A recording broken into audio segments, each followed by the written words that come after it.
আসসালামু আলাইকুম প্রিয় বন্ধুরা, আবারও চলে এলাম আরও একটি নতুন ভিডিও নিয়ে। যদিও আমি আজকে ছাদ বাগানে আছি, তবে বন্ধুরা ছাদ বাগান নিয়ে কোনো কথা আজকে হচ্ছে না। আজ পবিত্র জুম্মা মুবারক বন্ধুরা, জুম্মা মুবারক। কষ্ট করে একটু শুনে যাই বন্ধুরা। লা হাওলা ওয়ালা কুওয়াতা ইল্লা বিল্লাহ, এই বাক্যটির ফজিলত অনেক। আজকে আমার ভিডিওর সময় অনুযায়ী আমি মাত্র 4টি ফজিলত বন্ধুরা তোমাদের বলতে চাই।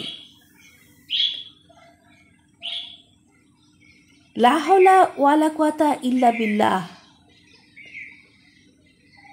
এটি মূলত আরশের নিচে একটি অমূল্য রত্নভাণ্ডার। এই বাক্যটি অধিক পরিমাণে পাঠ করলে নেকামল করা এবং পাপাচার হতে তাওফিক মিলতে থাকে।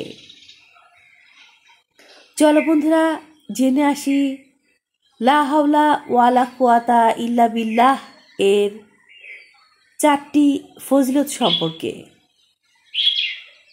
হযরত আবু হুরায়রা বলেন, আমাদের নবীজি বলেছেন, আমি কি তোমাকে এমন একটি সূরা শিখিয়ে দেব যা আরশের নিচে অবস্থিত বেহেশতের একটি অমূল্য রত্নভাণ্ডার? তা হলো লা হাওলা ওয়ালা কুওয়াতা ইল্লা বিল্লাহ।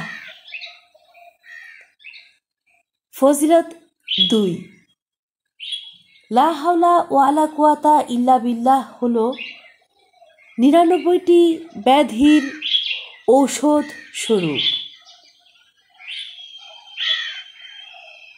লা হাওলা ওয়ালা কুওয়াতা ইল্লা বিল্লাহ এর 3 নম্বর ফজিলত হচ্ছে, অধিক পরিমাণে এই বাক্যটি পাঠের মাধ্যমে বান্দা নেকামলের প্রতি উৎসাহিত হয় এবং সৎকর্মসমূহ অবলম্বন করার চেষ্টায় থাকে। ফজিলত নাম্বার 4, এক হাদিস হতে বর্ণিত, আমার উম্মতকে বলবেন তারা যেন অধিক পরিমাণে লা হাওলা ওয়ালা কুওয়াতা ইল্লা বিল্লাহ পাঠ করতে থাকেন।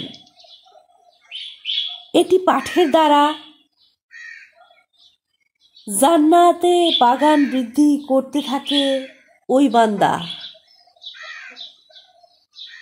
প্রিয় বন্ধুরা, তোমরা যারা আজকের এই ভিডিওটি যেখান থেকে দেখলে, ভালো লাগলে ভিডিওটা শেয়ার করে দিও, আর বেশি ভালো লাগলে আমাকে বন্ধু করে নিও। তাহলে ভালো থেকো বন্ধুরা, যে যার অবস্থানে থেকে। আল্লাহ হাফেজ।